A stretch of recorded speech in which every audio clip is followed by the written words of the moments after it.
Thanks for tuning in. Parts of this post are from an invited Sunday talk given at the Vedanta Temple in Santa Barbara, California, some years ago. St. John of the Cross, a Catholic Carmelite friar and one of the world's great mystics, gave us a very nice verse for our opening this morning. She caught me off guard when my soul said to me, "Have we met?" So surprised I was to hear her speak like that, I chuckled. She began to sing a tale. There was once a hard-working man who used to worry so much because he could not feed and clothe his children and wife the way he wanted. There was a beautiful chapel in the village where the man lived, and one day, while he was praying, an angel appeared. The angel said, "Follow me." And he did, out into an ancient forest. "Now dig here," the angel said. And the man felt strength in his limbs he had not known since youth. And with just his bare hands, he dug deep and found a lost treasure. And his relationships with the world changed. Finding our soul's beauty does that. It gives us tremendous freedom from worry. Dig here, the angel said, in your soul, in your soul. Well, shortly after I had settled on the original title for this talk, Pathways to True and Lasting Freedom, I started thinking about freedom in its many iterations and wildly expressions, what some of them mean to me, and how only recently am I finding what freedom may truly mean and what it may actually feel like. Well, when it comes to freedom, there are many political and social freedoms with their own degrees of freedom, depending on where you are, who you are, and what you may look like. There is freedom of speech, freedom of assembly, freedom of the press, and freedom of information. There is personal freedom, religious freedom, academic freedom, political and economic freedom, freedom of movement, freedom of choice, freedom of expression, and what is strangely called the freedom to bear arms. There is the freedom rider, the freedom fighter, and the medal of freedom. Free passage, free trade, free radicals, and what we unwittingly refer to as free will. And then there are the more significant freedoms, such as freedom from fear, freedom from worry, grief, and anxiety, freedom from embedded karmic tendencies, freedom from the cycles of birth and death, and freedom of the soul. The word freedom has so many meanings and applications, and yet it is not the associations we may make with that word, nor the areas of freedom that are so important. What seems so much more important is the level or depth at which freedom is addressed, and how addressing it in the proper ways can help to set us free in the highest sense of the word. What is freedom? Where is freedom? Who is free? And when is freedom true and lasting? How do we free ourselves from self-doubt and uncertainty, and from the variety of ways in which we suffer? And how might we achieve our God-intended state and status of mental and spiritual freedom, of being, awareness, and blessedness? Freedom has always been a favorite topic of philosophers, poets, and artists. The philosophers like to speculate, assert, and offer their theoretical and rhetorical propositions about it. The poets like to reflect on it and string a few choice and sometimes cryptic words together as they write and rhyme about it. And artists, in so many different ways and through a variety of media, convey their visual and audio expressions that place us in the mind of it. And yet, I am even more grateful to those great spiritual preceptors who actually experienced it in their own souls, and then took great pains to teach and demonstrate the ways to achieve it at its highest and lasting levels. Freedom, like truth, is both relative and absolute. In our daily encounters, freedom is more typically external and relative. A little bit here, a little more there, in this or that area, yet not quite to the level or depth of that inner and abiding awareness of freedom, which is the essence of our basic nature and our unencumbered, unlimited being. Some move around without tethers, or police monitors. They drive their newly purchased vehicles across state lines and believe they are free, forgetting that they can be located at any point and monitored every second through their internet and cell phone use, their ATM withdrawals, and the omnipresent cameras that go mostly unnoticed. Some confuse freedom with license and lack of social restraints. Some encumber themselves with loads of excessive possessions and somehow suppose that there is value in their freedom of consumption and consumer choice, which we all know can quickly become financial and psychological shackles. Many are deluded by their fascination with the shows and shadows of the world, and by what renowned psychologist Abraham Maslow so aptly called our busyness with the superficial. Many are acculturated to and misled by the belief, even the conviction, that we can achieve happiness and fulfillment through our consumption or through some other external means. Sometimes we sense that something is missing, so we buy something, we take something, or succumb to some self-selected blend of distractions provided through the ever-available range of sights, sounds, aromas, and touch. But no matter how much enjoyment we derive from things, no matter how long we try to stash away the memories or postpone our more sacred responsibilities, we eventually find that there is limited value in all of these, that grapes have turned into raisins, and whatever temporary freedoms we enjoyed and experienced have largely dried up. Like each and every condition across human experience, freedom coexists with its opposite.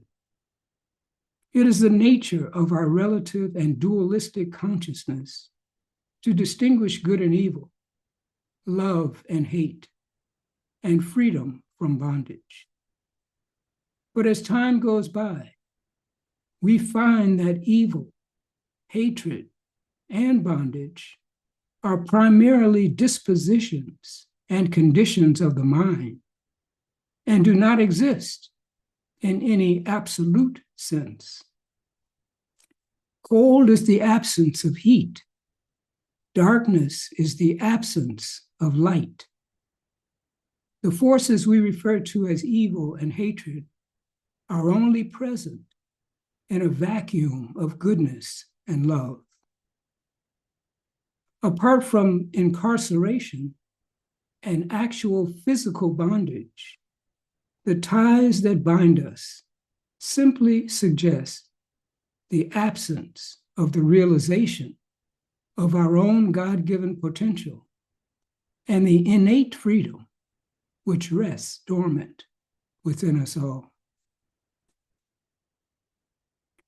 Very few cross over the river. Most stay stranded on this side. On the riverbank, they run up and down, but the wise person crosses over and goes beyond the reach of death, free from desire, free from possessions, free from attachment and appetite, following the seven lights of the awakening of the soul, and rejoicing greatly in one's true freedom. In this world, the wise person becomes oneself, a light, pure, shining, and free. As human beings, we are seen between two unseens. We are positioned between the two contraries, the yin and the yang, moving left to right, side to side, up and down, back and forth, round and around and around. We are like a pendulum set in motion, which is assigned the task of finding the center and remaining there in full and perfect harmony. And until we do, we cannot be free in the fullest sense of the word, and as it applies to the abundance of who we truly are, body, mind, and spirit. Be still and know that I am God. Be still and know that the I am state of being, beyond becoming, is true freedom. But while any results may and should be anticipated, they should never be expected too quickly. Those with faith and confidence will have the determination to persevere, like a woman at a farmer's market who wants to sell her goods and keeps on pushing whatever she has. Who wants vegetables? Who wants fruits? Who wants sunflower seeds and cashews? I've got honey to sell. One of the first instructions we received in kindergarten was to pay attention. Paying attention can lead to better concentration, and better concentration can lead to knowledge. Knowledge based on logic and reason will lead to understanding. And understanding, when combined with applications of that understanding, will surely lead to wisdom and to all that is needed to be free in the highest sense of that word. And yet it seems to me that it all begins in earnest when we make that deep and determined commitment to gradually withdraw from the superficial and place our attention and efforts on that which is more substantive, worthy, and lasting. Here is what philosopher Johann Goethe had to say about commitment. Until one is committed, there is hesitancy, the chance to draw back. Concerning all acts of initiative, there is one elementary truth, the ignorance of which kills countless ideas and splendid plans. At the moment one definitively commits oneself, then providence moves too. All sorts of things occur to help one that would never otherwise have occurred. A whole stream of events issues from the decision, raising in one's favor all manner of unforeseen incidents and meetings and material assistance, which no man could have dreamt would have been coming his way. Whatever you can do or dream you can do, begin it. Boldness has genius, power, and magic in it. So let's not play small. Let's seek true and lasting freedom from social conditioning and cultural programming, from fears and doubts about ourselves and what we can and cannot achieve. For whatever it may or may not mean to those who are listening, there are the bondage-breaking 10 Commandments and the 8 Beatitudes of Judaism and Christianity. There are the 5 pillars of Islam, the yogas of action, devotion, and wisdom from the Hindu tradition, the 4 Noble Truths and Eightfold Path of Buddhism, as well as the teachings of innumerable saints, sages, and accomplished elders from every culture. And yet, if none of these are your flavor, we all have the curriculum of Mother Nature, who points the way each and every day.